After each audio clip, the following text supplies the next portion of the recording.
Esse podcast faz parte do site Fambonanet. Acesse fambonanet.com.br.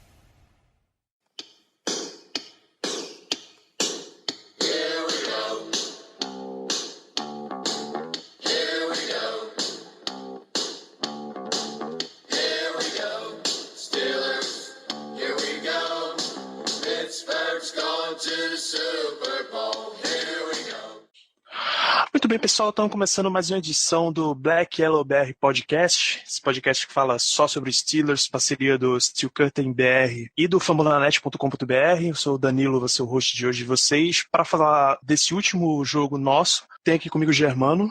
Esse podcast a gente não gostaria de estar gravando agora, mas infelizmente, diante desse resultado negativo contra New England, aqui estamos na vitória ou na derrota. Vamos que vamos. Tem também para falar do jogo hoje o Zé Brasiliano. Fala, Zé. E aí, Danilo, e aí, galera? Vamos lá, comentar, criticar os haters que agora apareceram. Tem um monte de gente falando muita besteira do time, então lamentar a derrota e vamos lá, vamos falar sobre os Steelers.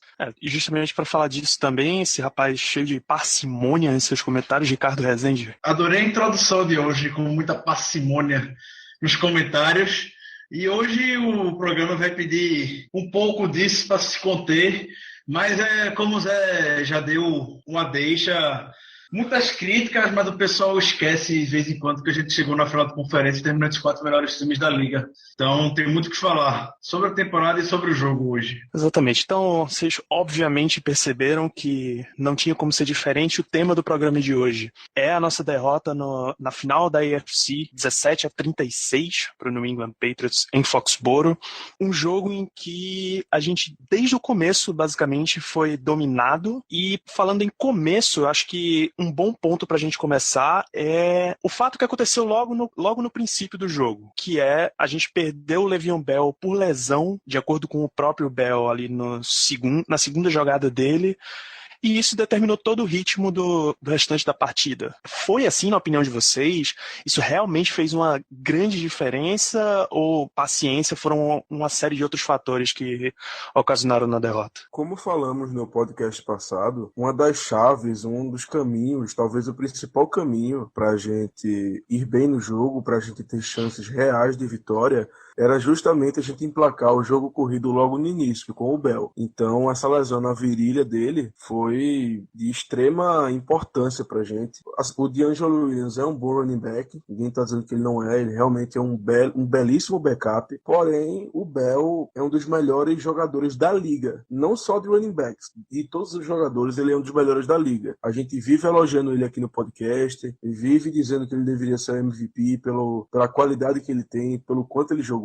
Então, toda vez que você perde um jogador desse calibre, claro que o time vai sofrer em decorrência disso. Então, assim, Danilo, eu tenho absoluta certeza de que essa perda do Bell logo no começo do jogo foi detrimental para o nosso resultado negativo. Na verdade, sem o Bell, a gente fez de ataque, né? Ficou perdido no tiroteio o ataque dos Steelers, porque quando dependeu do braço do Big Ben, não tinha solução. Parece que não se planejou para jogar daquela forma. E como o ataque vinha fazendo nesse stint de 9 vitórias seguidas, dependendo do Le'Veon Bell, o cara jogando do jeito que ele estava, óbvio que o time ia basear o ataque em cima dele. E sem ele, mas não tinha a menor condição. Ele não tinha condições de jogo depois da lesão e o ataque dos Steelers ficou sem ter para onde ir. E jogar contra os Patriots em Foxborough sem ataque não tem como. Não tinha como competir com os Patriots daquela forma.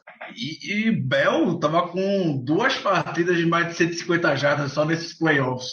Então, ali já começou o desenrolar de uma noite que foi péssima pra gente, como vimos. Com todo respeito a DeAngelo Williams, que é um puta backup e se mostrou ser um cara de confiança, mas para um jogo grande em Foxborough contra o Patriots, final de conferência, é Bell e no máximo mais 2 running backs em toda a liga que pode carregar o piano na situação. Isso facilita também muito, mas muito o trabalho da defesa de New England.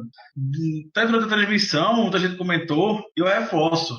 Bill Belichick é um gênio, Matt Patricia é um ótimo coordenador defensivo, mas anular Brown e Bell, você não consegue anular os dois na mesma partida, você consegue minimizar um e o outro vai ter liberdade. Mas a partir do momento que o Le'Veon Bell não teve mais condição de jogo por conta da lesão que ele estava na virilha e que já estava há mais tempo, como ele mesmo falou depois do jogo, ficou muito fácil para o pessoal do Patriots começar a anular Antonio Brown e o ataque ficar totalmente perdido. Não existe plano B para caso o Bell caia. Não tem como substituir um playmaker como o Le'Veon Bell, que é aquele cara que consegue a jardinha necessária, consegue aquela uma jarda que é decisiva para um first down, mas na frente, na linha de gol, naquela situação que poderia ter ido. Enfim, são várias situações que a gente botar o jogo poderia ter sido diferente. Mas, paciência, o time não conseguiu responder, não soube fazer muito bem com o DeAngelo Williams em campo, e o Patriots, que não tem nada a ver, é um time extremamente competente, com a comissão técnica extremamente competente também, sempre estava na frente nas jogadas dos Steelers, sempre sabiam o que é que tinha que fazer. Então, engolir e siga o jogo. Vamos lá. Vale lembrar aqui que a prova de que o Patriots vinha preparado para fundamentalmente anular o Bell, em princípio, era se você prestasse atenção no posicionamento de linha defensiva. Tradicionalmente, times jogam em 3-4, 4-3, ou ultimamente 4-3-3 ou 2-4, porque eles têm tirado esse jogador e colocado mais um de secundária. Mas o Patriots estava jogando basicamente numa formação 5-1. Eles tinham assistido a todos os jogos, eles viram que, a linha ofensiva dos Steelers consegue abrir gap, isso é um fato. E o Bell está sempre pronto atrás do gap no exato momento que vai abrir. Então o que é que a gente faz? Bloqueia todos os gaps. Você conseguiu ver que a linha defensiva do Patriots não abriu o gap, porque ao invés de uma DL de 3, era uma linha ofensiva de 5 contra uma linha defensiva de 5. Então não dava para, por exemplo, colocar 2 contra 1, porque senão alguém ia vazar e pegar o quarterback. Então, somado com a lesão do Bell, que acabou com a chance dele no jogo, DeAngelo Williams também não tinha o espaço para correr, que a gente sabe que ele consegue achar alguns espaços. Então, o elemento jogo corrido dos Steelers estava morto. E aí entra a segunda peça dessa engrenagem que não funcionou. O Antonio Brown foi limitado para 7 recepções e 77 jardas, que seria um desempenho aceitável só se ele fosse um wide receiver 2, ou se ele fosse um wide receiver mediano da liga. Não como sendo o cara classificado como o melhor da liga, né? Foi marcado num estilo em que Belichick não tem vergonha de assumir. Olha, se você tem um wide receiver nesse calibre, eu vou botar 2 marcadores em cima dele a noite toda, você que se vire com o resto. Então, o Brown foi muito bem marcado, bem forçado, e aí forçou para que o Steelers tivesse que olhar para o restante do corpo de recebedores, que a gente sabia que tá pelo menos um degrau abaixo. Eli Rogers, Kobe Hamilton, Sammy Coates, Jesse James, e esse é o tópico que eu acho que a gente podia entrar agora. O restante do jogo aéreo, contando também com o Antonio Brown, claro. Eu até brinquei hoje, Danilo, que disse que o gameplay para defender o jogo aéreo dos Steelers do Belichick foi: eu vou dobrar no Antonio Brown o jogo todo e o resto dos recebedores, a natureza vai acontecer, né? Foi um dos jogos com mais da carreira do Big Ben que mais os recebedores droparam. Foram 5 drops para gerariam 150 jardas, gerariam 2 touchdowns, mudaria a história do jogo e os caras param. Não tinha como exigir do Antonio Brown em cima da marcação que ele estava recebendo, que tinha 2 jogadores dele o tempo todo, entendeu? E não eram 2 jogadores fracos, eram 2 jogadores muito bons. E o resto do time falhou, né? Sammy Coates, sem palavras para descrever a partida dele, foi patética. Kobe Hamilton drop na endzone, foi muito fraco, muito fraco. Eli Rogers também falhou em alguns momentos. Quando ficou numa única dimensão, o ataque dos Steelers ficou muito fácil de marcar, ou qualquer coisa que a gente poderia esperar que o cara tirasse um safety para tentar segurar o jogo corrido, não precisou fazer mais isso e botou esse safety para cima, então o negócio degringolou, né? Não funcionou. O ataque aéreo dos Steelers não conseguia, não tinha solução para a defesa dos Patriots. Essa questão dos drops foi muito chocante em termos do como foi um dos grandes game changers da partida, um dos principais fatores do Steelers não ter conseguido a vitória. Porque se a gente for ver, como o Zé falou, foram 6 drops, exatamente 6 drops, que o Steelers perdeu 119 jardas. e um touchdown. 6 drops é a maior quantidade de passes que o Big Ben teve lançando, que o wide receiver dropou na carreira dele. E foi logo no jogo como um dos jogos mais importantes da carreira de todos os envolvidos. Semicodes especial durante a temporada, a gente lembra lá no training camp, Semicodes voando, era o grande nome, era o Mike Adams da vez, era o cara que estava voando no training camp, mas quando chegou na temporada teve 2 jogos que ele começou a aparecer, a gente pronto, agora vai, e depois caiu, não teve jeito, porque foram 23 recepções, mas a incrível quantidade de 10 drops. Essa proporção, 23 recepções, 10 drops, é a pior da história da NFL, porra. Desde que o pessoal começou a contabilizar isso, nunca o wide receiver teve uma proporção tão grande de drops durante a temporada como o Semicodes esse ano. Sem contar a fumble que ele teve. Enfim, foram várias situações. Durante a temporada, a gente comentou, o Semicodes pode voltar ano que vem, ser one trick pony, mas depois desse jogo, sinceramente, é uma das questões que fica para o decorrer do ano de 2017. Também é como o próprio Zé, mais uma vez reforçando, o Zé já falava isso meio pra gente, alertando lá no próprio training camp também, sobre todos esses nomes de wide receivers que vinham surgindo, mas que parecia que ele estava prevendo que certa hora isso ia implodir mesmo. Os caras voando, os meninos novos, tudo animado, mas chegou num jogo grande, não tem, é bagagem, não tem o que fazer. O cara poderia ter feito a temporada que fez. A Leroy estava tendo até um jogo bom entre esses nomes, mas ele sofreu um fumble numa campanha logo que era muito decisiva para o Steelers seguir na partida. O Big Ben, no final do jogo, visivelmente muito puto da vida com os alvos dele, e com toda razão, eu defendo o Big Ben ter ido criticar eles, abre aspas para o Big Ben, falando que ele estava pronto para o jogo, mas não sabe se os wide receivers estavam prontos, perguntando se esse jogo era muito grande para eles e que eles também não aproveitaram a oportunidade de estar num grande espetáculo, num grande palco como a final de conferência em Foxborough, que em vez de eles usarem isso como um combustível, uma confiança para ter o jogo da vida deles, eles não usaram, eles se apequenaram e, infelizmente, com todo respeito a todos, mostraram porque são jogadores que não foram escolhidos no draft, são undrafted, são escolhidos lá atrás no draft também, enfim, ficam bailando pro practice squad pela liga. Nessas horas que separa o menino dos grandes. Antonio Brown, em 2010, rookie, ninguém conhecia, no playoffs fez uma recepção decisiva contra o Baltimore Ravens, que garantiu o time na final de conferência contra o Jets naquela temporada.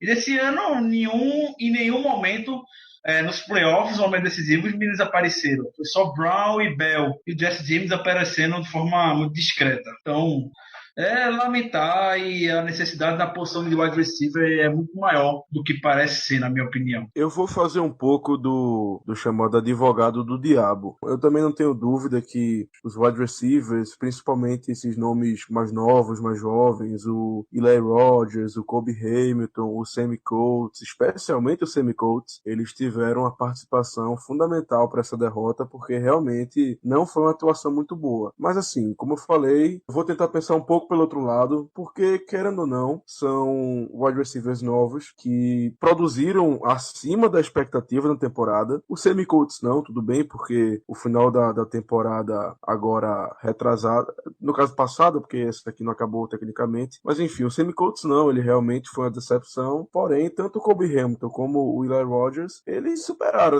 as minhas expectativas, pelo menos as minhas. Então, eu não os culpo tanto assim, porque querendo ou não, é esperado uma reação dessa de jogadores que não têm experiência em grandes jogos. Pô, eles jogaram mal, beleza. Mas se a gente for ver só por número, poxa, o Eli Rogers, ele teve, 7 recepções para 66 jardas. O Kobe Hamilton teve 37 jardas e 2 recepções, mas teve um touchdown.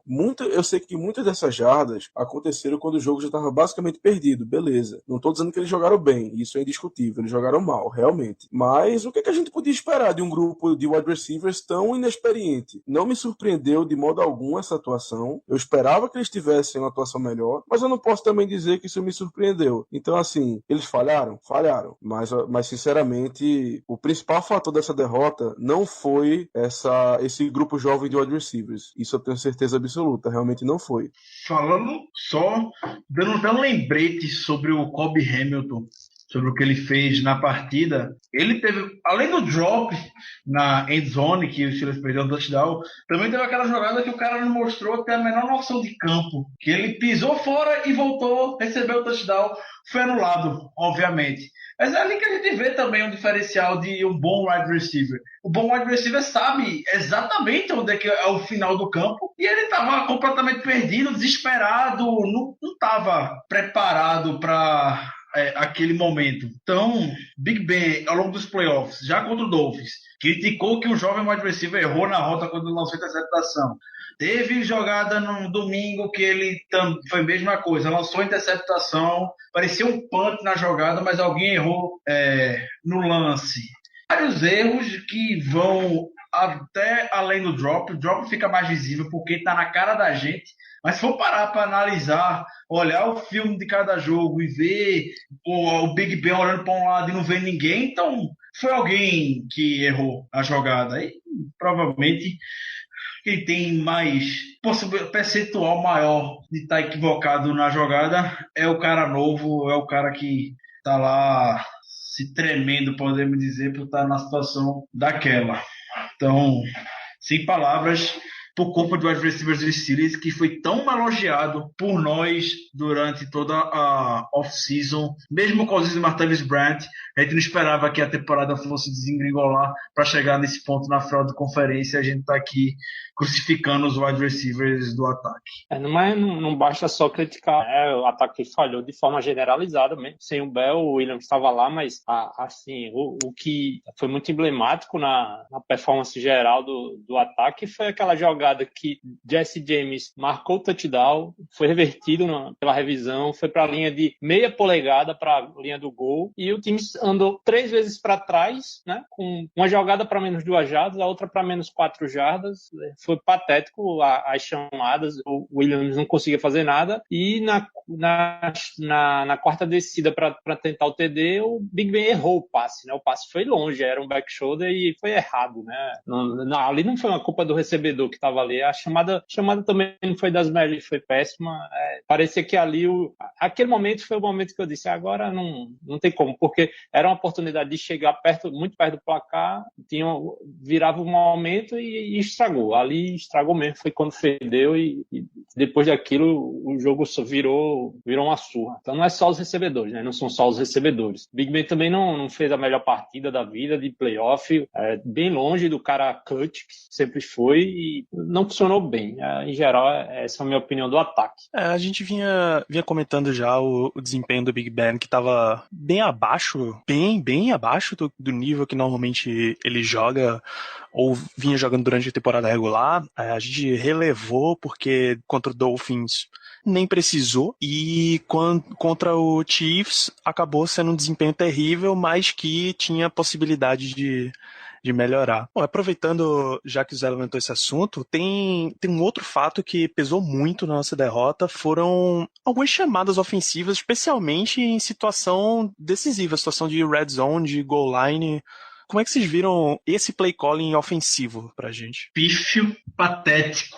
Uma bela de uma merda que o Todd Haley estava fazendo ali no final do campo.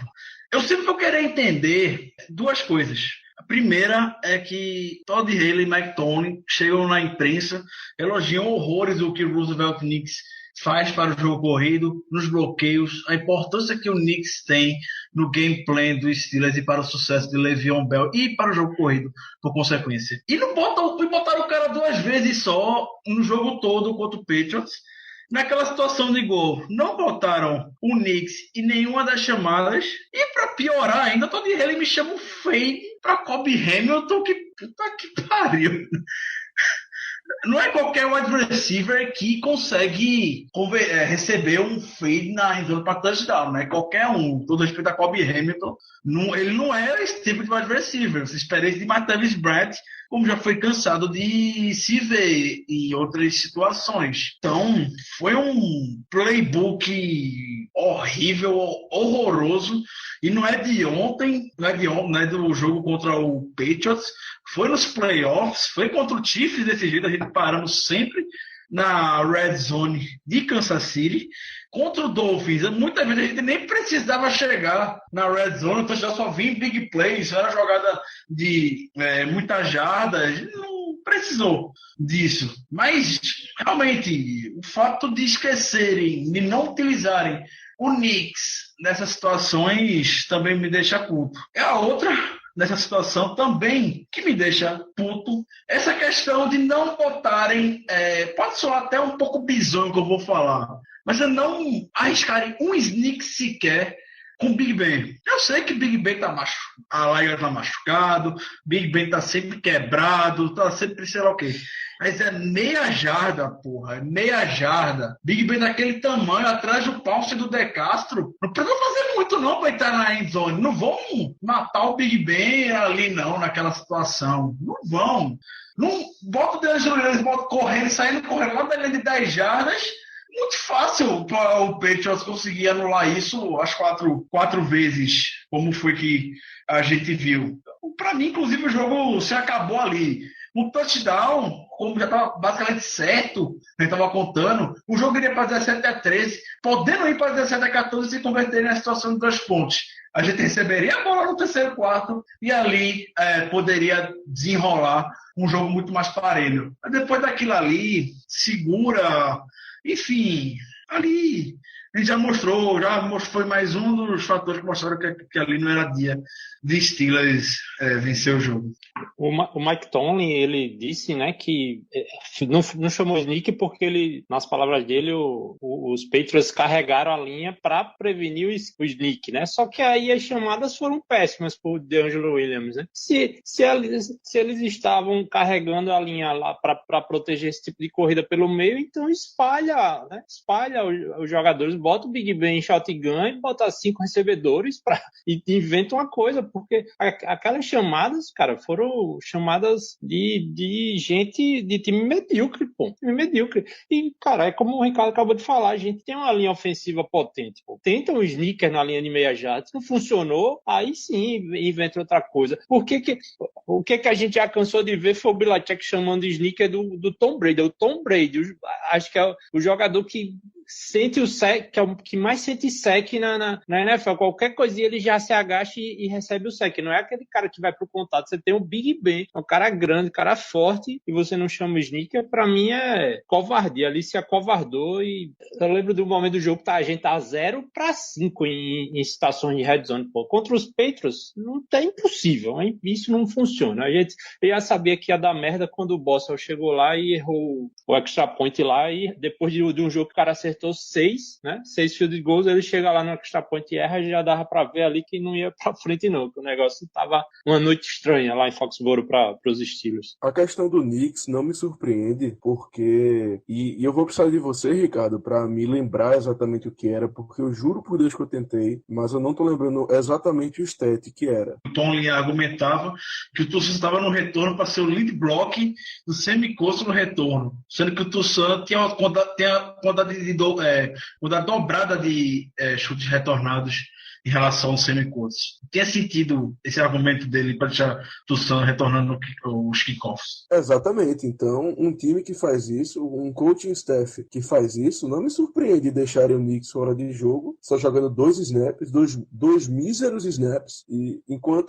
em que ao mesmo tempo eles falam que o jogador vai ser muito importante no jogo corrido. Então, esse fato não me surpreende. E eu concordo com o que você falou, Zé, porque assim não faz sentido também algum o Tomlin dar a desculpa que nos usou o sneak, porque os Patriots esperavam o sneak e estavam botando muita gente na linha. Aí o cara vai e me chama uma jogada de corrida pelo meio da linha. No que deu? Penetração, tackle for loss. Porra, velho, não faz sentido. Isso aí foi uma desculpa meia boca que o Tomlin deu. Não sei por que ele não quis usar o sneak. Na hora da jogada, eu tava gritando em casa para ser feito o sneak, porque não tinha como. Podiam avançar a linha, podiam fazer o que quisesse. Nós temos um dos melhores centers da NFL. Um cara que é um All-Pro perennial. Um cara que ano sim ano não tá ali no All-Pro, tá sempre entre os melhores centers da liga. Então, poxa, por que você não manda o seu quarterback fazer um sneak? E o Big Ben não é um cara pequeno. O Big Ben tem quase 2 metros de altura. Bota aí uns 150, 140 quilos mais ou menos, que ele nunca que tem o peso listado dele. Então, assim, poxa, na linha não era nem de meia jarda, era na linha de 3 de polegadas, algo assim. Faltava poucos centímetros para entrar. Meu amigo, faça um sneak ali. Era touchdown certo. Muito difícil da linha segurar. A gente tem a prova com o Brady, que toda vez fez isso, inclusive fez sneak contra a gente. Sofreu um fumble, mas ali também não ia importar, porque a gente estava na entrada da endzone. Então, poxa, não custava nada. Tomlin que não quis fazer. E nos custou pontos preciosos, pontos que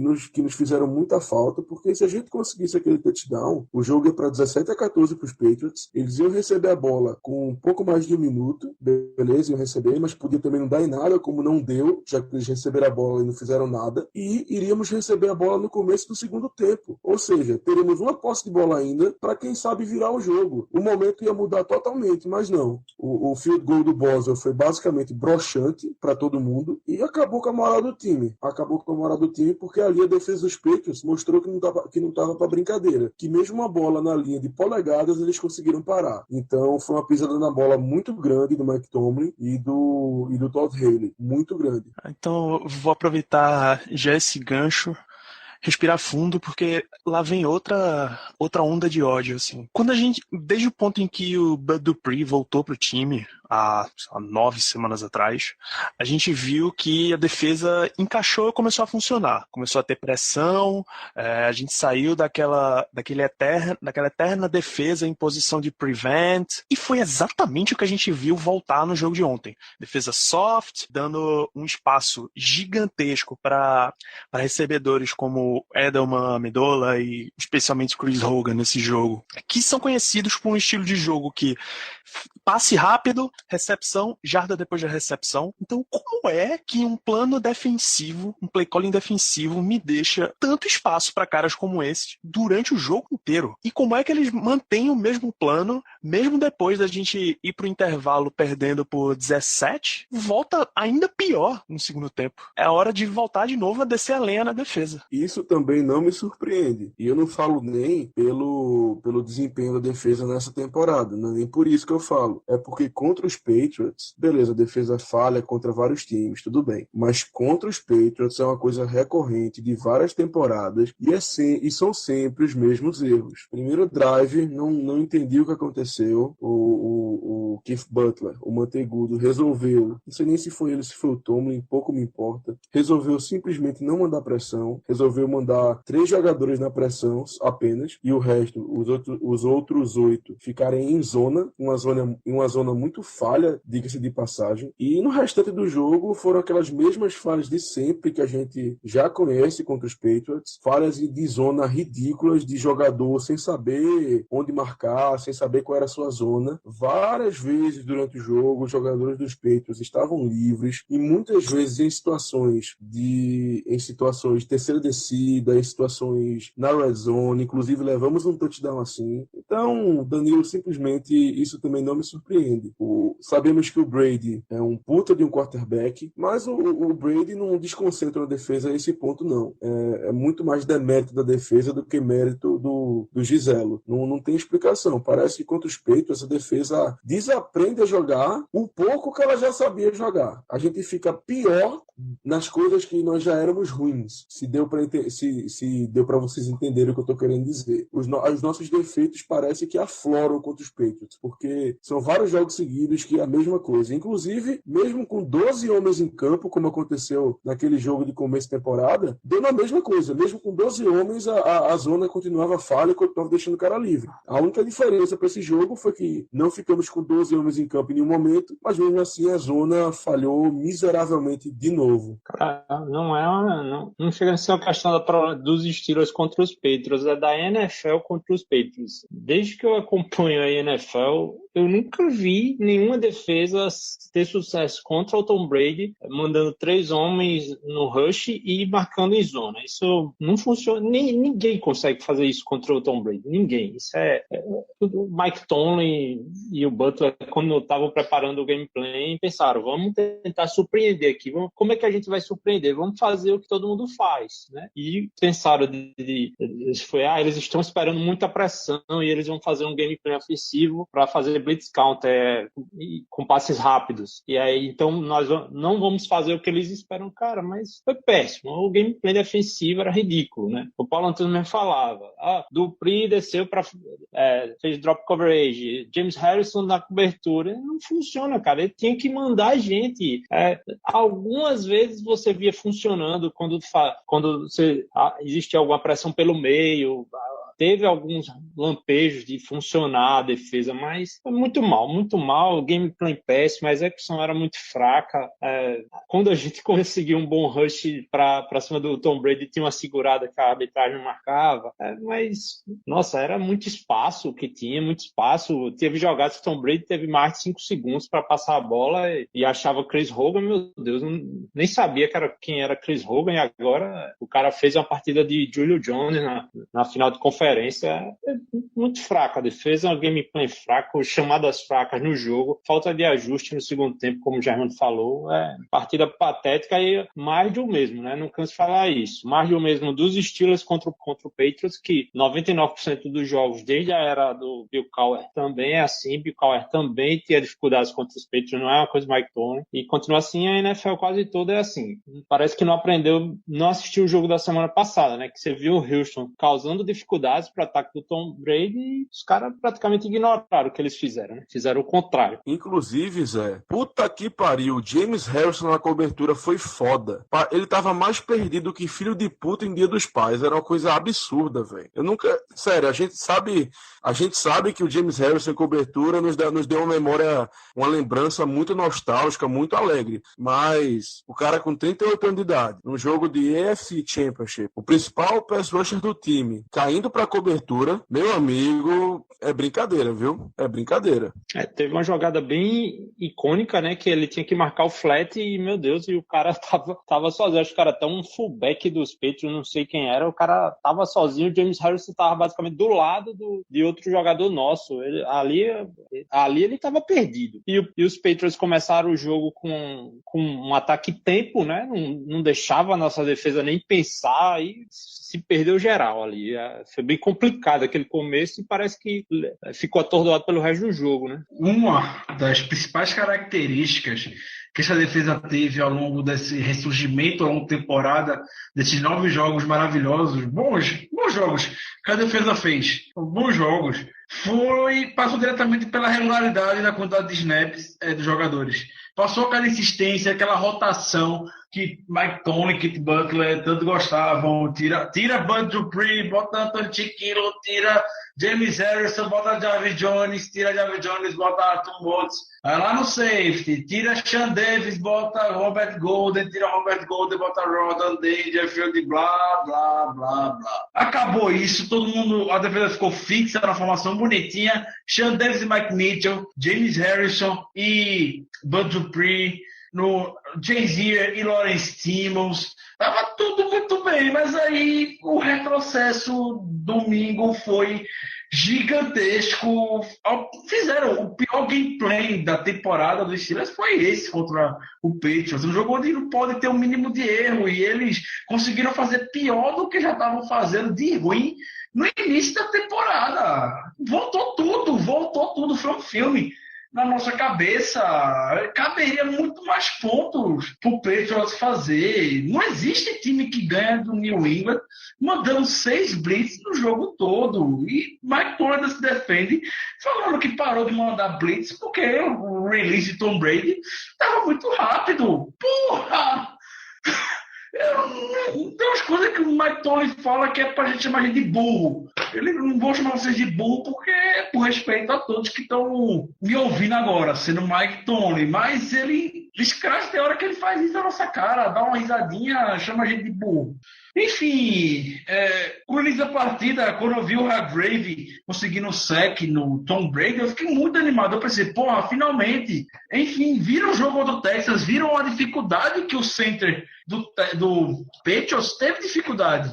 O Andrews cedeu um sack durante a temporada, mas contra o Texas cedeu 2. Só nessas blitz pelo meio. E se tem algo que Dick LeBeau pode ter deixado de herança para Kit Butler, eram essas cross eggs pelo meio, essas blitz em forma de X que vai chegar no confundindo o ataque, chegando no quarterback. Meio assim, o próprio jogo, um tiro pegando o jogo do Ravens, eu lembro daquele sack do Lawrence Timmons, que ele passou desembestado pelo meio da DL e na hora do snap, basicamente, sem ser tocado. Enfim, tem várias alternativas que a defesa poderia ter optado para tentar minimizar Brady, mas não, só fizeram piorar. Esse jogo, para você ter noção, vocês comentaram que Tom Brady achava os recebedores muito fácil, e esse jogo, o Brady foi o jogo onde o Brady teve a maior janela para acertar o passe em toda a temporada. Você vai dar tempo, você vai deixar a janela para Tom Brady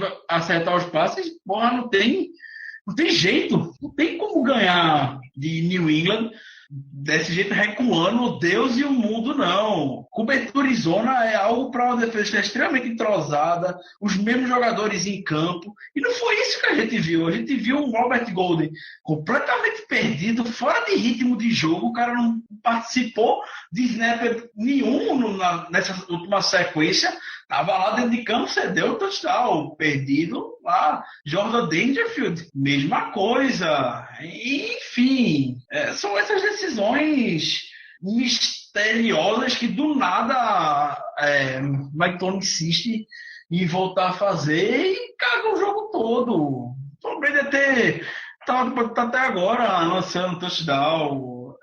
Infelizmente é normal, e todo jogo ninguém muda o gameplay e fica por desse jeito. Enfim, quando o Steelers conseguiu ganhar de New England alguns anos atrás, na temporada de 2011, não foi nem porque o Brady em si fez um jogo mal, um jogo ruim. Brady ainda completou um alto percentual de passes, teve touchdown, nenhuma interceptação, mas lançou para menos de 200 jardas. Só fez minimizar o trabalho de Brady. Como foi que fizeram isso? O Lamar Woodley talvez o melhor jogo da vida dele, botando pressão o tempo todinho, os outros linebackers chegando facilmente no Brady, eram os cornerbacks dando cushion muito grande, dando bump no wide receiver, jogando de forma bem física mesmo. Muito tempo não se via cornerback do Steelers jogando. Enfim, aí os wide receivers, os cornerbacks do Steelers dão um espaço gigantesco. O wide receiver do Patriots consegue facilmente ludibriar ele. Não foi à toa que Chris Hogan teve um dia de Julio Jones, literalmente. E pior ainda é ver Ari Burns chegar para a imprensa e falar que o plano do Steelers era anular Julian Edelman, que falhou miseravelmente também, porque Edelman teve 8 recepções para 118 jardas e um touchdown. Então, nada deu certo. Nada deu certo para defesa. Uma noite extremamente infeliz para Mike Tomlin e Kit Butler. Isso é uma noite que Mike Tomlin pode jogar no lixo, esquecer, cuspir, fazer o que quiser.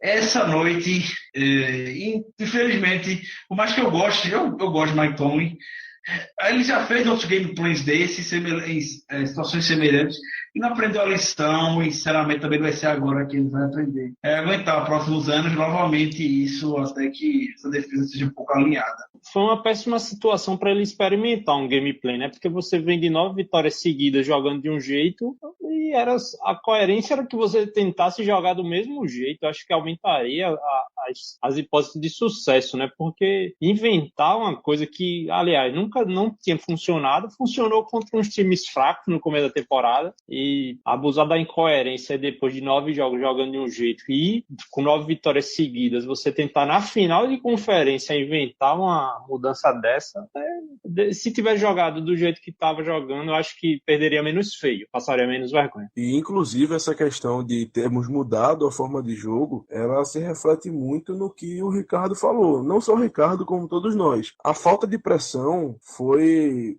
algo, assim, inacreditável. Inacreditável. Quem escutou o último podcast, o nosso último podcast, que eu inclusive indico, claro, né? Fazer o marketing aqui. Mas quem escutou o nosso último podcast, notou que a gente falou que, além da questão de emplacarmos o jogo corrido no começo com o Bell, outra questão que seria fundamental para nossa vitória seria pressionarmos o Tom Brady. E não fomos só nós que falamos isso, porque em diversos lugares, diversos locais, na própria imprensa de Pittsburgh, os próprios jogadores, inclusive o James Harrison, falou de que a pressão seria necessária. Aí chega na hora do jogo e vem com esse negócio de todo mundo recuando para a zona e só mandando 3 jogadores para pressionar o Tom Brady. Se eu não me engano, a gente só mandou blitz 6 vezes no jogo. Pô, isso é muito pouco. Ainda mais numa final de conferência contra eu acho que é talvez o melhor técnico da história da NFL, um dos melhores quarterbacks da história da NFL, e na casa deles. É brincadeira, né, meu amigo? É melhor nem jogar, porque não machuca ninguém. Se for assim, eu prefiro nem jogar, porra. Isso me decepcionou muito, porque time por time, mesmo o nosso desfocado, deles também tava, mas tudo bem, mesmo o nosso time desfocado, nós tínhamos chance. Agora o cara me inventa de fazer isso, de não mandar pressão, era melhor nem ter entrado em campo, porra, sinceramente. A gente esperou tanto por esse jogo, pros caras cagarem esse negócio na defesa. Ah, pelo amor de Deus, velho, porra, ninguém merece, né? E essa de não mandar pressão, isso criou uma apatia na defesa que parece... Porque quando você joga em zona, da forma que se jogou, com todo mundo fazendo defesa em zona, a defesa joga passivamente, né? Esperando o ataque para poder reagir. E isso foi tirando o ânimo da defesa. Parecia que ninguém tinha ânimo. Chegou a um ponto do LeGarrette Blount dar uma corrida na linha de 20 jardas, ele chegar na linha de 10 jardas, 5 jogadores da defesa montar em cima dele, tentar derrubar, e o cara chegar na linha de 1 jarda, pô, entendeu? Arrastando metade da nossa defesa. Foi péssimo. Virou uma bola de neve, jogou sem apatia, o gameplay foi piorando, o intervalo, pô, o que eu mais queria era uma live do Antônio Brown no intervalo para ver o que ia acontecer, porque o time voltou pior e só lamentar, porque parecia que todas, né, estava mal e não apresentou soluções, não é nem que as soluções não funcionaram. Se fosse aquela coisa de tipo, segundo tempo, vamos voltar a colocar pressão, mandar blitz pelo meio, um QB como o Tom Brady, ele tem o senso de pocket dele é muito grande, o pass rush pelo edge dificilmente funciona, porque aquele passinho à frente que ele dá depois do drop back, o Tom Brady é um dos melhores executando, então a pressão tem que vir pelo meio, tem que deixar ele desconfortável, e a gente não tinha pressão pelo meio, nem pensou em fazer pressão pelo meio, entendeu? É ridículo, né? O que o Mike Tomlin falou, o que ele pensou a gente nunca vai saber, né? Porque as declarações dele em entrevista e pós-jogo são sempre bem evasivas, né, em relação a isso. Isso não foi a primeira vez que os Patriots dominou a equipe do Steelers, que Bill Belichick amassou o gameplay na cara de alguém. Muita gente critica Mike Tomlin, Kit Butler, mas Belichick também cansou de fazer isso com Bill Cowher e Dick LeBeau. Todo jogo é a mesma coisa. Enfim, não é a primeira vez e nem será a última que ele fará isso. Que a gente questiona um pouco, difere um pouco até de outras partes das situações, foi muito mais a postura que a equipe mostrou em campo e uns ajustes que não foram feitos da melhor forma possível. Comentei até no Twitter durante a partida, o Steelers realmente, geralmente até, não começa o jogo bem, ele vai engrenando ao longo da partida, principalmente daquela defesa. Então eu meio que fiquei, não, começou o jogo, eu vi logo aquele touchdown Chris Hogan sozinho na endzone, peraí, eu acho que agora os ajustes vão ser feitos e não vieram. Mas enfim, você roda todo só para realmente reforçar, questionar a postura do time e lembrar que não é só Mike Tony, Keith Butler, que são teoricamente não são tão defendidos, podemos dizer assim, como Bill Cowher e Dick LeBeau sempre foram. Infelizmente, os dois lendários figuras da comissão técnica dos Steelers também tiveram seus dias difíceis em playoff, com final de conferência também. Bill Cowher também perdeu o final de conferência para New England lá em 2004, uma das piores derrotas. Acho que o Bill Cowher teve na comando dos Steelers, depois daquela temporada mágica que o Big Ben fez, os Steelers voando, e perdeu do mesmo jeito. Então, é seguir a maior quantidade de pontos também que o Patriots, que o Steelers já levou na história. Foi sob o comando de Clebo, alguns anos atrás, que o Patriots anotou 55 pontos no Steelers. Enfim, são os dois.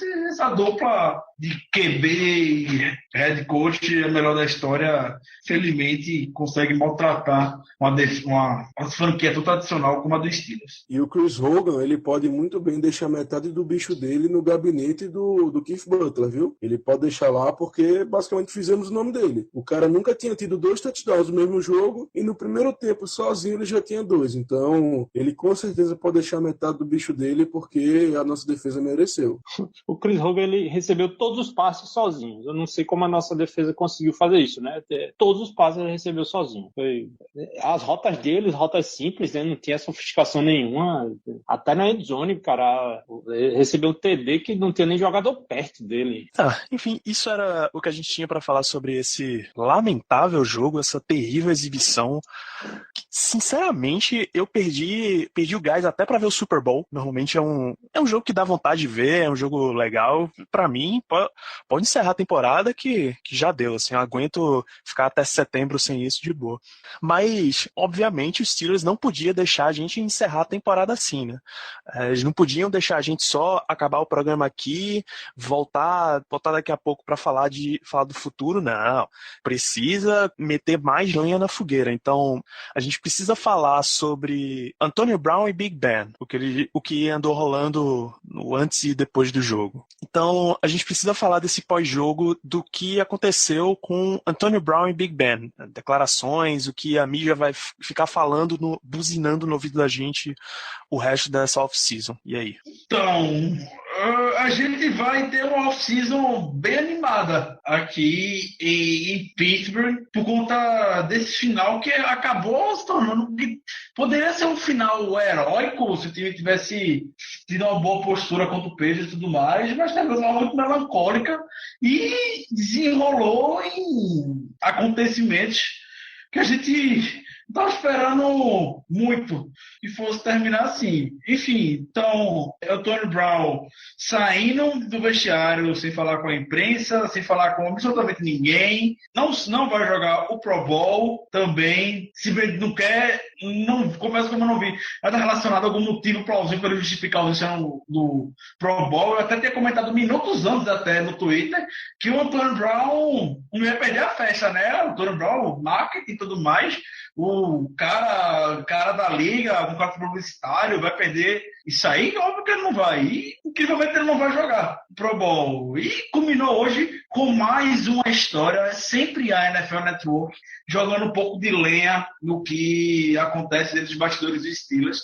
comentando como o Antonio Brown ficou puto da vida com o primeiro touchdown de DeAngelo Williams, que o Antonio Brown saiu do campo, não comemorou, depois foi lá, reclamou, falando que a bola era para ele, que ele quer fazer ponto e sei lá o que, blá, blá, blá, blá. Negócio de sempre.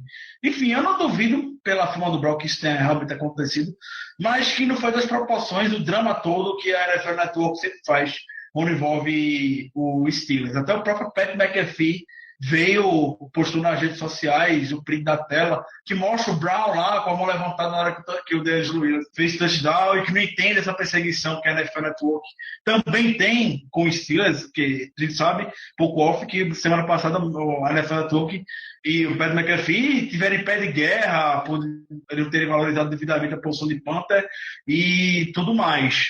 Enfim, de todo jeito, a gente conhece o Tony Brown e o ego que ele tem é gigantesco. Não é a primeira vez que a gente ouve um relato desse do Tony Brown. Temporada passada também aconteceu isso.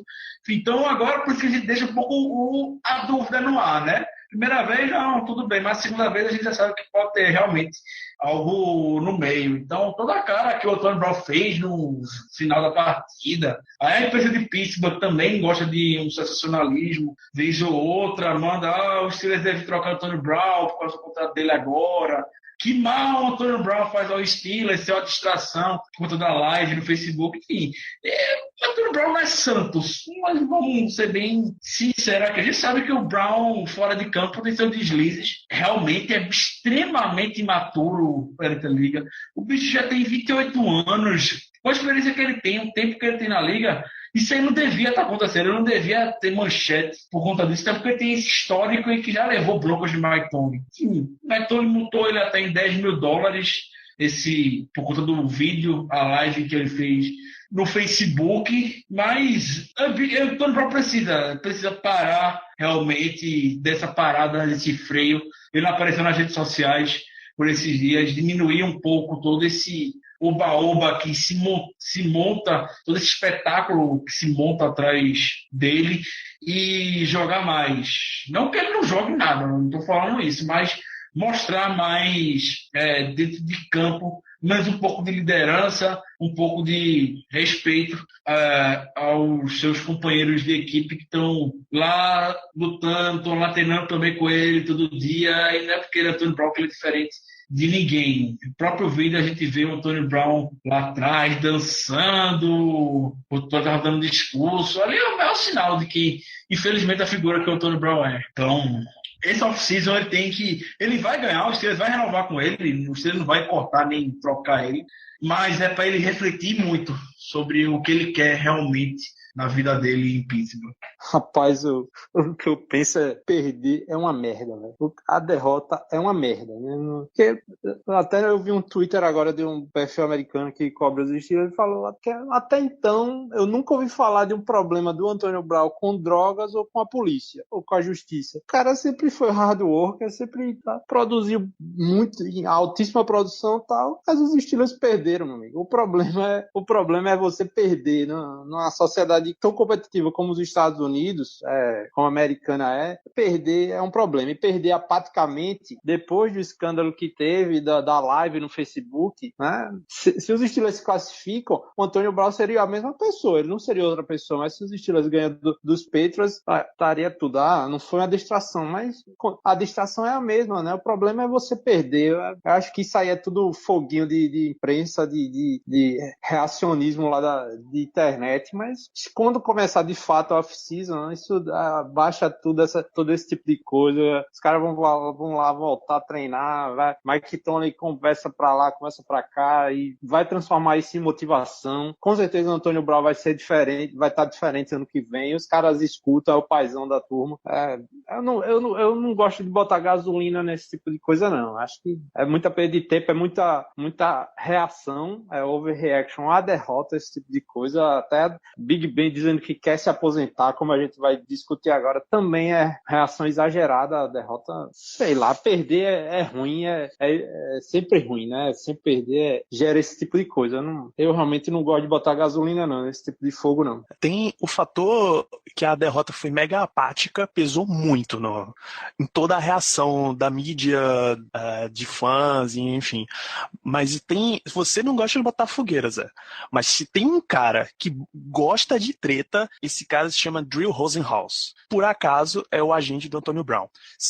A gente fez lá no Fórmula Net um programa contando biografia do Terrell Owens e do Chad Ochocinco. Meu irmão, o nome desse cara aparece o programa inteiro, porque ele gosta de gerar treta, porque treta gera trade, trade gera mais contrato pra ele e pro atleta. Esse cara gosta de uma confusão. Dito tudo isso, eu também acho que não vai rolar corte, troca, nada disso. O Antônio Brown vai renovar tranquilo com os Steelers, mas que a mídia vai fazer um carnaval em cima, vai. Vai ter o carnaval, né? Mas os Steelers não gostam de entrar muito nesse tipo de carnaval, não. Aí fica essa chatice, né? Lógico, tem muito cara de mídia falando besteira por pressão aí, por negociata com o agente, com o Rosenhaus, mas isso tudo vai ser gerenciável, entendeu? É porque aconteceu tudo dentro de uma semana. Se o problema da live tivesse sido numa derrota lá na 12ª semana, lá contra o Cleveland Browns, não teria esse problema todo, entendeu? O problema é que aconteceu num curto espaço de tempo. Foi num domingo e no outro domingo foi a eliminação. É complicado, né? Muito complicado. Olha, eles estão fazendo uma tempestade em copo d'água, mas também onde tem fumaça, há fogo. A gente comenta muito em off por aqui que o Brown estava virando uma diva, e isso hoje em dia é indiscutível. Existem vários rumores de que o Brown se preocupa mais com seus stats do que com o time em si, e coisas que ficaram meio claras em alguns momentos da temporada, como naquele último drive contra os Cowboys, no qual, na última jogada dos Steelers, o Big Ben mandou um passe pro Brown, que na verdade o melhor a se fazer ali. Seria muito difícil a gente ganhar o jogo, mas a última tentativa ali seria melhor um rugby, e o Brown simplesmente pegou a bola, correu umas 40 e poucas jardas e saiu de campo, como se nada tivesse acontecido, meio que aceitando a derrota. Muita gente interpretou aquilo como simplesmente uma tentativa de melhorar os stats dele naquela partida, do que eu não duvido, honestamente. A chance de ganhar era muito pequena, mas uma tentativa seria mais do que válida, com certeza. Agora sim, mesmo com tudo isso, eu ainda acho que um exagero muito grande, e esse exagero grande, como vocês falaram, é em decorrência da derrota que o time levou uma surra, foi, como foi muito dito na imprensa, e pelos próprios jogadores. O time foi outcoached, que significa que que os Patriots ganharam na questão técnica, na questão de chamadas de jogo também. Então, é como o Zé falou, numa derrota, quando você perde de um jeito desse, ainda mais em um grande jogo como esse, que os Estados Unidos inteiro estavam olhando, aí, meu amigo, aí começa a ter treta de tudo que você pode imaginar, de coisa que nem aconteceu, o pessoal cria treta. Então, é como eu falei no começo, eu tô achando que é uma tempestade, que estão fazendo tempestade em copo d'água, mas que existe alguma coisa ali, existe, porque o Brown, não digo que ele esteja priorizando tanto assim os stats dele em decorrência do time, ou em detrimento do time no caso, mas que o desempenho dele da temporada passada para isso, o comportamento dele mudou e mudou um pouco. Até porque nessa temporada passada ele teve 30 recepções a menos e um pouco mais de 500 jardas a menos também. Então isso pode ter alterado um pouco o jeito que ele está pensando, o jeito que ele age, e que talvez não seja muito bom pra gente, mas eu concordo totalmente com vocês de que qualquer especulação de troca, de não renovarmos o contrato dele, é totalmente enganosa, chega a ser esdrúxula, porque um jogador do calibre do Brown, mesmo com 28 anos, a gente não pode deixar vazar, não. A gente não pode deixar ir embora, não. Cara, a gente tem Martavis Bright, pô, não foi cortado, vai trocar o Antônio Brown, tá doido, hein? Isso é piada, é uma piada. E aí, a outra bomba que caiu na mídia hoje, que acho que o celular de nenhum de nós conseguia parar de notificação hoje, foram as declarações do Big Ben. Na rádio ele disse que está considerando se ele vai realmente ter uma temporada 2017 na carreira dele. Big Ben precisa chamar um amigo, ir num American Bar lá, pegar umas cervejas e conversar, né? Ele precisa de desabafar, porque eu acho que o problema dele tá mais na falta de afago, na falta de, sei lá, ficou muito triste. Eu acho que é uma tristeza decorrente da derrota. Por que o Aaron Rodgers não tá pensando em se aposentar?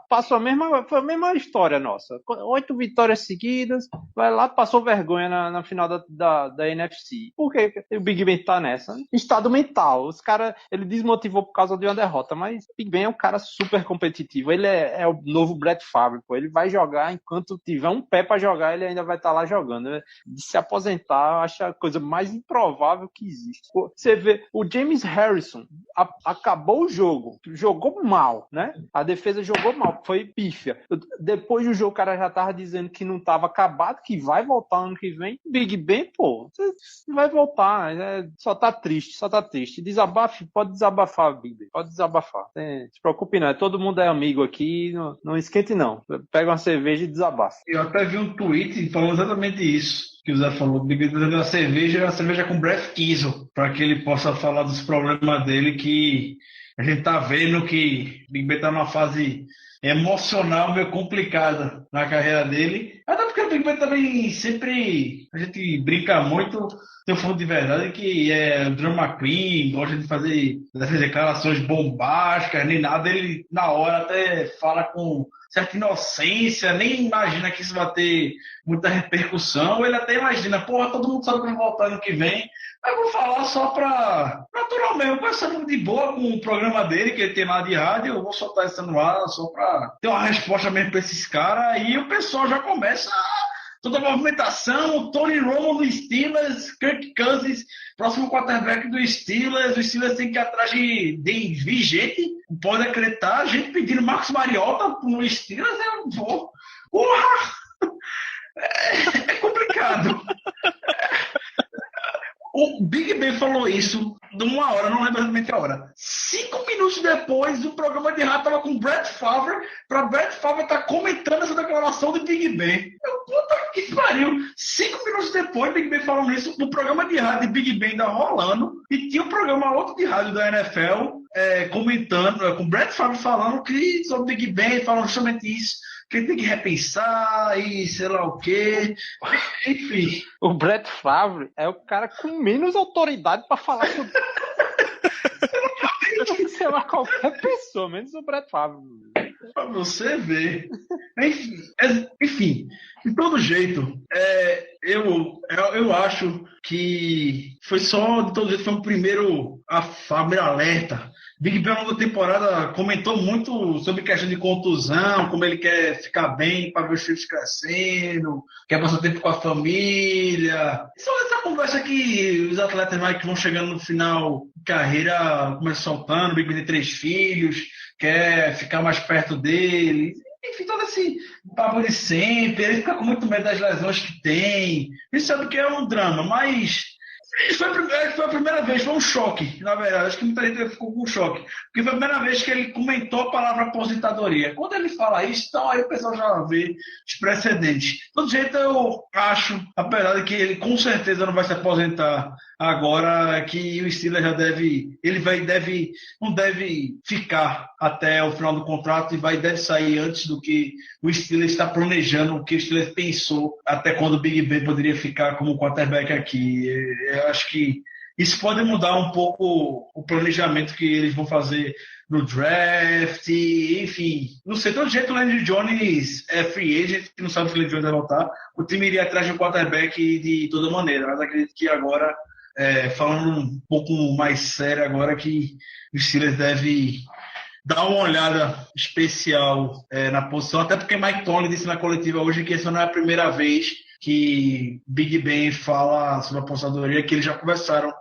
uma vez sobre isso. Então, um pouco de fundo de verdade é só que o Steelers realmente deve começar já olhar de agora, esse ano, para essa off-season, com um quarterback para o futuro. Essa declaração do Ben, na minha opinião, não traz consequências tão imediatas assim para o time. Também acho, Ricardo, que serviu mais de um alerta para o pessoal, porque ele ficou muito puto com essa derrota, e com razão, porque basicamente o time inteiro falhou ao redor dele, e então essa declaração serviu mais de um alerta mesmo, dizer, eu não tenho mais muito tempo não, gente, vamos entrar na mesma sintonia aqui, vamos melhorar, porque daqui a pouquinho eu posso não estar mais junto de vocês. E todos nós sabemos que hoje em dia na NFL, quem não tem um quarterback bom, toma no cu. Isso é fato.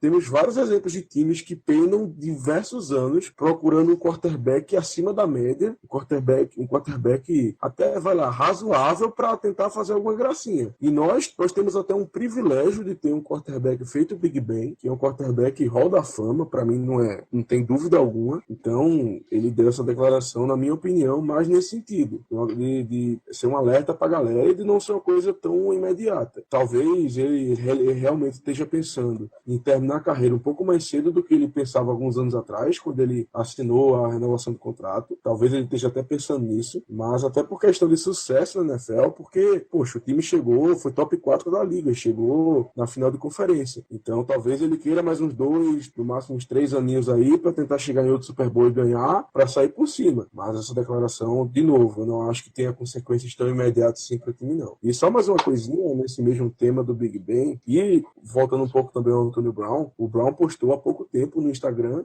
ele acabou essa questão de não usar muita mídia para postar uma singela foto com a seguinte legenda. Ele falou assim, not yet, big fella, que significa ainda não, grandão. Ou seja, o Brown se pronunciou dizendo que não quer que o Ben se aposente. E quando eu vi essa foto, eu só me lembrei daquela famosa entrevista do Terrell Owens falando do Tony Romo, que ele fala assim: It's my team.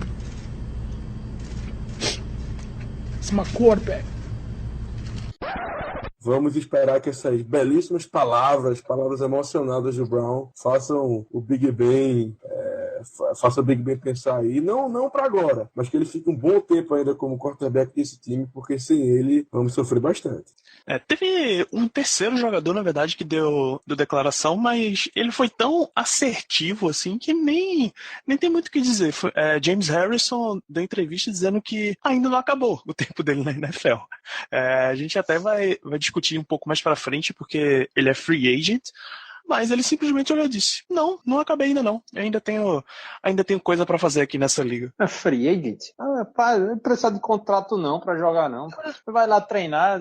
Segunda ele tava na academia e, Ricardo, ele provavelmente já tava segunda, 5 horas da manhã. Já estava na academia. O cara diz, não tem... Big Ben, não vai conversar com o Brett Keason não. Vai conversar com o James Harrison, vai. No instante resolve o seu problema, meu filho. Né? Porque não, o cara não tem... Pra você ver o nível o nível de cabeça que o James Harrison tá na vida, assim, você vê, né? Bicho, se bota Big Ben pra fazer o regime de treino de Harrison, ele chega na próxima temporada um J.J. Watt, porra. Pois é, chegou no linebacker, dá pra botar na linha. Mas aí você vê o Big Ben com a cabeça atordoada, não sabe nem o que fala. Pra mim, o Big Ben é de tipo, pessoal, eu não quero pensar em futebol americano por um tempo. Eu vi muito esse tipo de coisa, assim. Eu não sei, não vou decidir agora. Gerou o efeito errado, né? Porque agora vai ser todo dia, ele vai ser bombardeado sobre, e aí, vai se aposentar ou não? Eu não quis nem dar dúvida, não, mano. Ano que vem eu vou estar aqui, viu, pessoal? Tchau.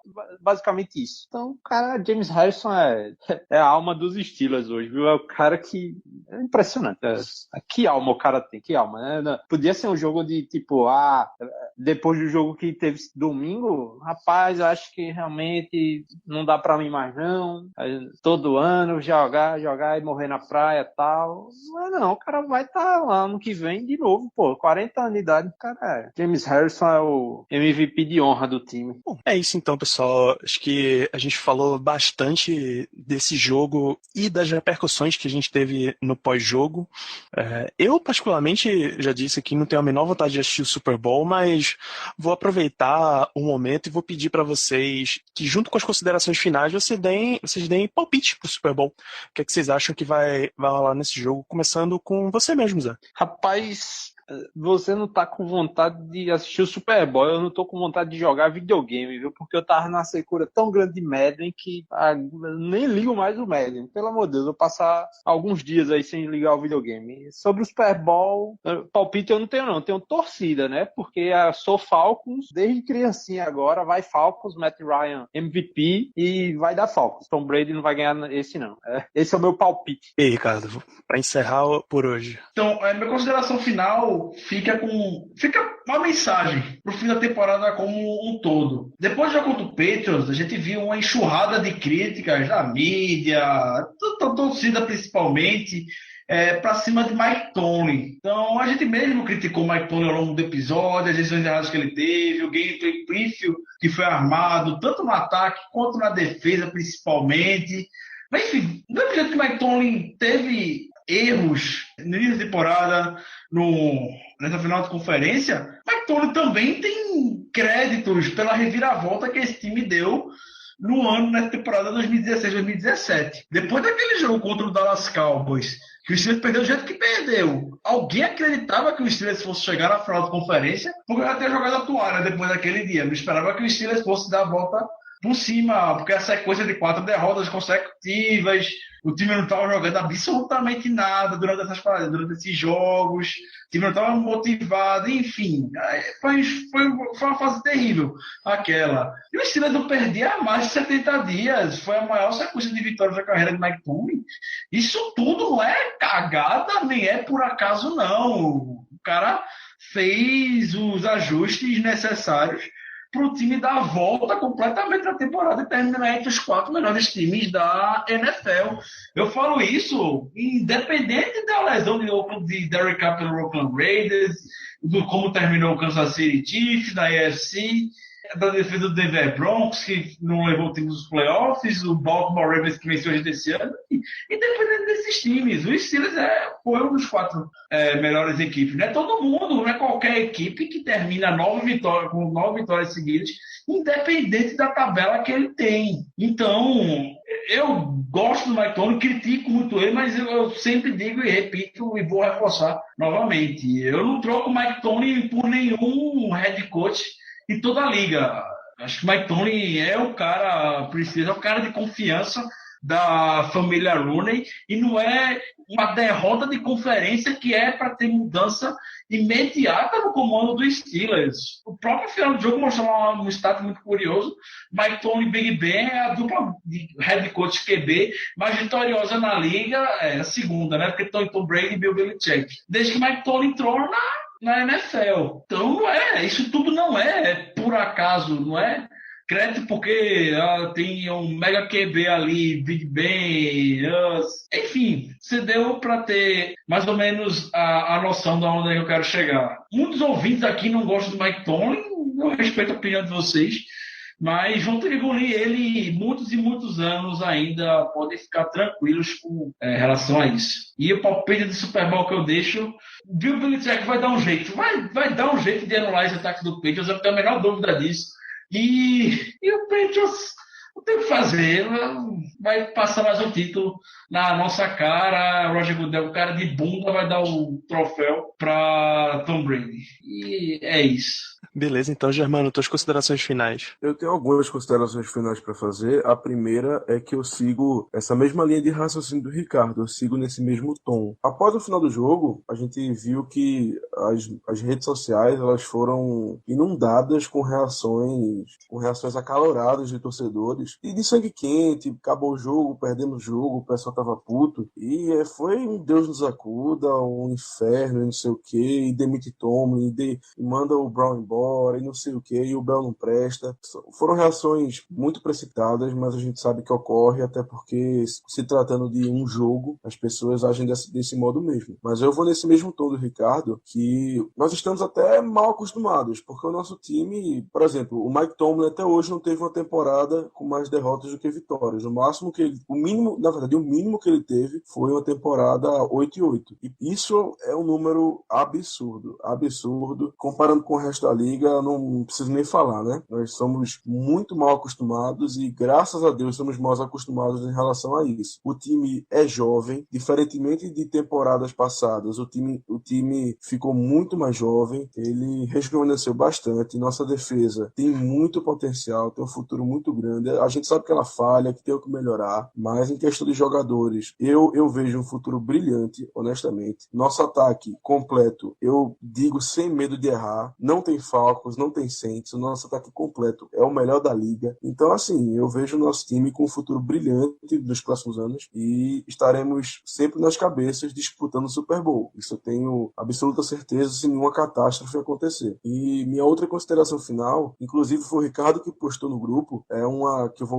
deixaremos também o link no post do podcast para vocês ouvintes lerem, uma matéria que fizeram dos Steelers, os jogadores falando sobre sobre eles mesmos. Fizeram algumas perguntas, eles foram respondendo, por exemplo, com quem você deixaria seus filhos se viajasse? Quem você acha que é o jogador mais feio, que está precisando de uma melhora no visual? Quem você acha que seria mais competente do esporte, que está simplesmente sensacional? Leiam porque está sensacional, especialmente as partes que incluem o James Harrison.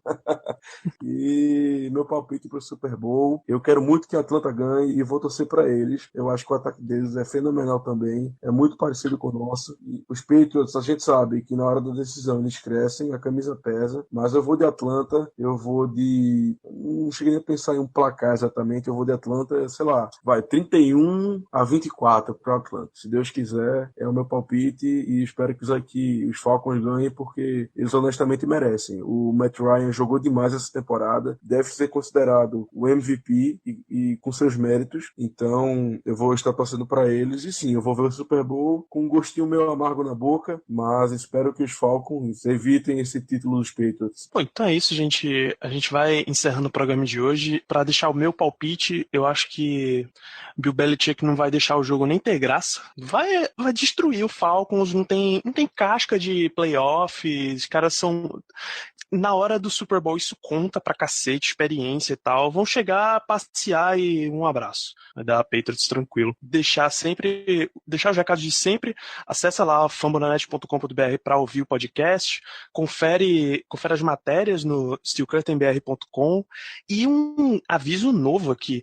A gente vai dar uma parada de uma semana, 2 na verdade, a gente volta depois do Super Bowl, para aí a gente fechar a temporada e começar a falar de free agency draft, porque acabou a temporada, é isso que rola na NFL. É você já começar a projetar teu futuro. Então, se vocês estiverem estranhando que a gente não começou a falar de o que é que vai se fazer com o contrato de Bell, se volta com Martavis Bryant, a aposentadoria do Harrison, isso é porque a gente vai abordar esses assuntos todos no futuro. O podcast não para durante a off-season, a gente está fechando o calendário para passar para vocês mesmo exatamente qual vai ser a periodicidade, mas não se preocupe que a gente não vai deixar vocês sem notícias dos Steelers durante a off-season inteira, beleza? É isso, gente. Valeu pela temporada, inclusive. Um grande abraço e até depois do Super Bowl. Yeah, you know what it is. Black and yellow, black and yellow, black and yellow, black and yellow. Yeah, you know what it is. Black and yellow, black and yellow, black and yellow, black and yellow.